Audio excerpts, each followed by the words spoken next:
जय हिंद, नमस्कार दोस्तों। मैं सुनील राव स्वागत करता हूं आपके अपने YouTube channel A to Z forum में। तो दोस्तों, सबसे पहले मैं आपको अपने बारे में बता देता हूं। मैंने 6 से 7 एग्ज़ाम क्वालिफाई किए हैं। एसएससी जीडी 2021 का भी एग्ज़ाम क्वालिफाई किया है।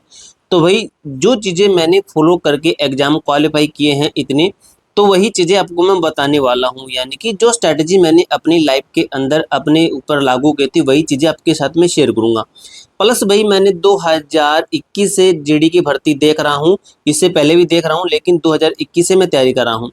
तो कितने नंबर के ऊपर आपको फर्स्ट चॉइस मिल जाती है, मैक्सिमम बच्चों का ये डाउट है। तो भाई, अभी तक किसी को भी, लगभग यूट्यूबर को ये क्लियर नहीं है कि फर्स्ट चॉइस कैसे मिलती है। तो भाई, आपको बताऊंगा, फर्स्ट चॉइस नहीं, आपको बताऊंगा फर्स्ट, सेकंड, थर्ड और फोर्थ चॉइस तक आपको बताने वाला हूँ। आपने फॉर्म अप्लाई किया तो आपको पता होगा कि आपने फर्स्ट चॉइस क्या रखी है, सेकंड क्या रखी है, थर्ड क्या रखी है। तो भाई, ये क्यों ली जाती है आपसे भी? अगर आपको फर्स्ट चॉइस के आपके नंबर नहीं बनते हैं, तो आपके नंबर कम है और आपके जो कट ऑफ है ये सेकंड चॉइस की क्लियर हो रही है, तो आपको सेकंड चॉइस दी जाती है। वो कैसे दी जाती है, वो आपको सभी इस वीडियो के अंदर क्लियर होगा अच्छे तरीके से। साथ ही दोस्तों, वीडियो के अंदर मैं आपको बताऊंगी सही टाइम टेबल आपको कैसे बनाना है आपके पढ़ने के लिए। सही टाइम टेबल, ऐसा टाइम टेबल आपको बताऊंगा जिसको आपको पढ़ने का ना मन भी करेगा। काफी बच्चे ऐसा टाइम टेबल बनाते हैं जिससे क्या कि वो बोरिंग हो जाते हैं। 1 घंटा पढ़ेंगे, 2 घंटा पढ़ेंगे, लेकिन बाकी का टाइम उनका बोरिंग होता है। तो वो ऐसा नहीं रहेगा। आप पूरा दिन पढ़ोगे, आपको आलस तक भी नहीं आएगा।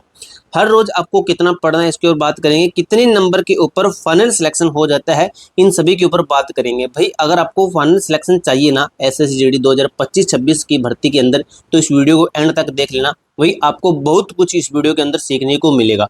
काफी मेहनत से दोस्तों मैं ये वीडियो लेकर आया हूँ। तो इसके अंदर मैं आपको टोटली जानकारी देने वाला हूँ। सबसे पहले हम बात करेंगे फर्स्ट चॉइस के ऊपर। इसके साथ ही दोस्तों, ऐसे ही वीडियो देखने के लिए हमारे चैनल को सब्सक्राइब और वीडियो को लाइक जरूर कीजिएगा।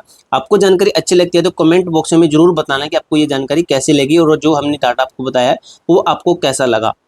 सबसे पहले दोस्तों, फर्स्ट चॉइस के ऊपर हम बात करते हैं। अब इस चीज़ को दोस्तों आपको कैसे समझना है, एग्जाम्पल के लिए लेते हैं कि आपका जो एग्ज़ाम हो गया, जैसे मानते हैं कि आपका एग्ज़ाम हो गया, बीएसएफ है, सीआईएसएफ है। जैसे कट ऑफ आपकी कितनी गई, बीएसएफ की मान लेते हैं कि 110 गई और सीआईएसएफ की गई 120। आपका स्कोर कितना रहा? आपके यहाँ पे लिख देते हैं आपका आपका स्कोर कितना रहा? आपके बने 123 नंबर आपके बने। और आपकी फर्स्ट चॉइस क्या थी? आपकी फर्स्ट चॉइस हम मान लेते हैं कि लगभग आपकी बीएसएफ थी। आपकी फर्स्ट चॉइस बीएसएफ थी। तो भाई, आपने कट ऑफ इसकी भी क्लियर की है, आपने कट ऑफ दोनों की क्लियर की है, लेकिन आपकी फर्स्ट चॉइस देखते हैं बीएसएफ है, तो आपको फर्स्ट प्रायोरिटी बीएसएफ की है, आपको बीएसएफ ही दी जाए। और वहीं मान लेते हैं कि सेकंड चॉइस कैसे मिलती है। तो सेकंड चॉइस जैसे आपके बने, जैसे आपका स्कोर बना 113 बना, और आपकी फर्स्ट चॉइस क्या थी? आपकी फर्स्ट चॉइस थी सीआईएसएफ। आपकी फर्स्ट चॉइस सीआईएसएफ थी और सेकंड थी आपकी बीएसएफ। तो आपने बीएसएफ की तो कट ऑफ क्लियर कर दी, लेकिन आपकी फर्स्ट चॉइस क्या है? सीएसएफ। तो आपकी कट ऑफ क्लियर नहीं हुई। अब दोस्तों, इसी बीच क्या देखा जाता है, सेकंड चॉइस तब दी जाती है आपको। अब जिन बच्चों की फर्स्ट चॉइस है बीएसएफ, जिन बच्चों की फर्स्ट चॉइस बीएसएफ है, चाहे उस बच्चे के 111 नंबर क्यों न हो, तो भाई फर्स्ट प्रायोरिटी उस बच्चे को दी जाती है, क्योंकि इसकी ये बीएसएफ फर्स्ट चॉइस है।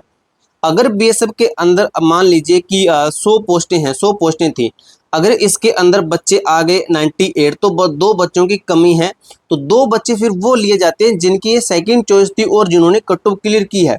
फिर उन बच्चों का नंबर आता है जिनकी ये सेकंड चॉइस थी और ये कट ऑफ क्लियर कर रहे हैं, तब जाकर उनको सेकंड चॉइस दी जाती है।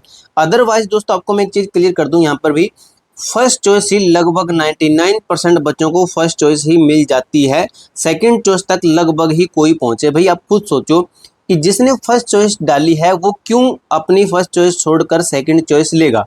लगभग बच्चे ना फर्स्ट चॉइस ही लेते हैं। अगर कोई कह देता है कि मुझे फर्स्ट चॉइस नहीं चाहिए, सेकंड चाहिए, तो वैसे ऐसा कोई कानून नहीं है कि फर्स्ट चॉइस उसको नहीं देते हैं, सेकंड जो उसके अनुसार देते हैं, लगभग फर्स्ट चॉइस ही देते हैं। अब ये आपका फर्स्ट चॉइस है, सेकंड चॉइस क्लियर हुआ कि फर्स्ट चॉइस कैसे मिलती है, सेकंड चॉइस कैसे मिलती है। तो यही सिस्टम रहता है दोस्तों। अब काफ़ी ज्ञानी भी होंगे जो बताएंगे ऐसा नहीं होता है, वैसे होता है। तो आपको दोस्तों बता दूं, लगभग यही सिस्टम होता है। 99%, 100% आपका यही सिस्टम है। 100% आपकी फर्स्ट चॉइस सेकंड चॉइस ऐसे ही दी जाती है। अब सही टाइम टेबल, अब दोस्तों बात करते हैं, यानी कि आपकी एक तरीके से स्ट्रैटेजी है। जो चीज़ें मैंने फॉलो किया ना वो आपको बता रहा हूँ। आपका जो सिलेबस है इसके अंदर क्या है, आपके सिलेबस के अंदर जीके है, आपके सिलेबस के अंदर मैथ है, आपके सिलेबस के अंदर मैथ है, आपके सिलेबस के अंदर रीजनिंग है, जीके है, मैथ है, रीजनिंग है और इसके साथ ही आपकी हिंदी इंग्लिश और हिंदी है। इन दोनों में से एक चूज कर सकते हो। तो दोस्तों आपका एग्जाम अभी कब है? आपका एग्जाम है अभी जनवरी के अंदर, जनवरी फरवरी के अंदर है आपका एग्जाम। तो आपको क्या करना है, जैसे आप जीके का टारगेट लीजिए और मैथ का टारगेट लीजिए, रीजनिंग का और इंग्लिश या फिर हिंदी, इन दोनों में से एक का ही आप टारगेट लोगे, दोनों का एक साथ नहीं ले सकते। तो दोस्तों आपको क्या करना है, काफी यूट्यूबर आपको बताएंगे कि जीके को पूरा कर दो, यानी कि आप 15 से 20 दिन के अंदर जीके पूरा कंप्लीट कर दो, उसके बाद में मैथ कर दो, उसके बाद रीजनिंग, इसके बाद में हिंदी। तो दोस्तों 15-20 दिन ये, 20 दिन ये, 20 दिन ये और 20 दिन ये, टोटल हुए आपके 60 दिन। एक महीने दोस्तों आप जीके के टच में नहीं रहोगे ना तो आप चीजें भूलने लग जाओगे।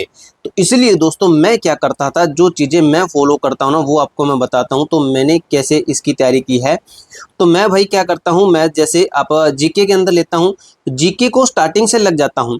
जैसे मैंने सोच लिया कि अभी मैंने ये 2 चैप्टर आज कंप्लीट करने हैं, 2 चैप्टर, तो मैं जीके के 2 चैप्टर पहले कंप्लीट करूंगा। उसके बाद में मैं सोचता हूँ कि मैथ का करना है तो मैं मैथ भी करूंगा, यानी कि एक दिन के अंदर एक चैप्टर मैथ का कंप्लीट करूंगा। रीजनिंग यानी कि एक सिलेबस है जो कि रीजनिंग का कंप्लीट करूंगा, जो भी इसका सिलेबस है, जैसे जो कोडिंग डिकोडिंग वो कंप्लीट करूंगा और उसके बाद में हिंदी का कोई एक कंप्लीट करूंगा। इस तरीके से दोस्तों हर रोज मैं इनको कंप्लीट करता जाऊंगा। आप देखना दोस्तों लगभग आप 60 से 70-80 दिनों के अंदर आप ये टोटली कंप्लीट कर लोगे और आपको ये लगेगा कि मैं इनके टच में रहता आया हूँ। फिर दोस्तों मैं क्या करता था, इनको कंप्लीट करने के बाद में शाम को एक एक है जो कि मैं लगाता था मोक आप फोन पे भी लगा सकते हो, प्रीवियस ईयर का मॉक लगाते हो। तो आपको ये चीज नहीं देखनी है कि मैंने कट ऑफ क्लियर की है या फिर नहीं की है। जब आपका एग्जाम नजदीक आए तब आपको देखना है कि मैंने कट ऑफ क्लियर की है या फिर नहीं की है, क्योंकि जो टेक्स्ट बुक है ना उसके अंदर कट ऑफ भी बताई जाती है कि आपने कट ऑफ क्लियर कर दी है या फिर नहीं, कितने बच्चों ने टेस्ट दिया था और आपकी रैंक क्या है। इतना ही नहीं दोस्तों, मॉक टेस्ट के अंदर से भी मैं अपनी गलतियां निकालता था।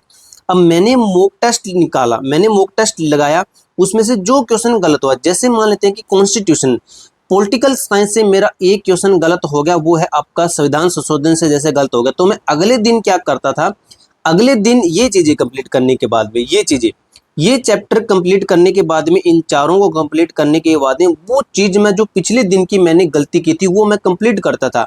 यानी कि इस तरीके से भाई मैं जब एंड आता था एग्जाम का तो मैं अपने अंदर एकदम से फुल होता था कि अब मुझे काफी चीजें आती है। अब दोस्तों अगर आपका पढ़ने का मन नहीं करता ना तो उस दिन आपको क्या करना है, उस दिन थोड़ा पढ़िए, ज्यादा मत पढ़िए, उस दिन कम पढ़ना है। लेकिन जिस दिन आपका मन करे भाई उस दिन इतना पढ़ो आपका दिल लड़ा ये खुश हो जाए। मतलब जिस दिन मन ना करे उस दिन कम पढ़ो, जिस दिन फुल मन करे तो उस दिन काफी हद तक पढ़ो। ये आपको करना है। हर रोज आपको कितना पढ़ना है, तो दोस्तों पढ़ने का कोई टारगेट नहीं है कि इतना ही है। तो जो चीजें आपने टारगेट ली है वही आप कंप्लीट कर लीजिए, वो आपके लिए इनफ है, आपके लिए काफी हो जाएगी। जो चीजें मैंने आपको बताई है वही चीजें आपको पढ़ने, कितने नंबर पर होता है सिलेक्शन इसके ऊपर बात करते हैं। तो ये चीजें दोस्तों आपकी रहती है। अब कितने नंबर पर होता है सिलेक्शन, तो दोस्तों आपको क्या करना है, आपको कट ऑफ देखनी है ना। तो ये भर्ती 2024 का है, ये पीडीएफ भर्ती 2024 के जिसका अभी रिजल्ट आया है, ये वाली पीडीएफ तो आप देख सकते हो इसके अंदर लिया 2024। तो इसको आपको डाउनलोड करना है, आपको क्रोम ब्राउजर है किसी से भी आप इसको है डाउनलोड कर लेना। जैसे एग्जांपल लेते हैं कि आप गुजरात से और ओबीसी कैटेगरी से हो, तो मैं निकालता हूं गुजरात और ओबीसी कैटेगरी, ये बॉर्डर एरिया का है, गुजरात बॉर्डर एरिया का है और यहाँ पे जनरल एरिया का भी है, ये रहा जनरल एरिया। तो मैं जैसे गुजरात जनरल एरिया ओबीसी से हूँ तो मुझे 85 यहाँ पे लिखा ना 85, तो ये 85 विद नॉर्मलाइजेशन के है। तो आपको टारगेट लेना है, इसमें से आप 3 से 4 कम कर लीजिए, 3 कम करोगे तो आपका 82 बनता है और 4 कम करो तो 81 बनता है। इनकी 81 से 82 का आपको टारगेट लेकर चलना है पूरी पीडीएफ के अंदर। जिस भी स्टेट से हो, जिस भी कैटेगरी से हो, तो उसका आपको उतना ही टारगेट लेकर चलना है। तो ये तो हुआ आपकी कट ऑफ के ऊपर जो आपको टारगेट लेकर चलना है, ये टारगेट के ऊपर जो यानी कि हर रोज का ये होगा कितना पढ़ना है, कितने पे होगा सिलेक्शन, ये आपको मैंने क्लियर कर दिया है। और जो चीज़ें दोस्तों थंबनेल के अंदर थी वो चीज़ें मैंने आपको क्लियर कर दी है। यहाँ तक दोस्तों आपको वीडियो अच्छी लगे या फिर इससे रिलेटेड और भी अगर आपको वीडियो चाहिए तो भाई हमें कमेंट बॉक्स में जरूर बताइएगा, ताकि हमें पता चले कि कितने बच्चों की वीडियो पसंद आई है। इसके अलावा आपका कोई भी डाउट कोई भी क्वेरी है तो कमेंट बॉक्स में पूछ सकते हो। तब तक के लिए जय हिंद, जय भारत।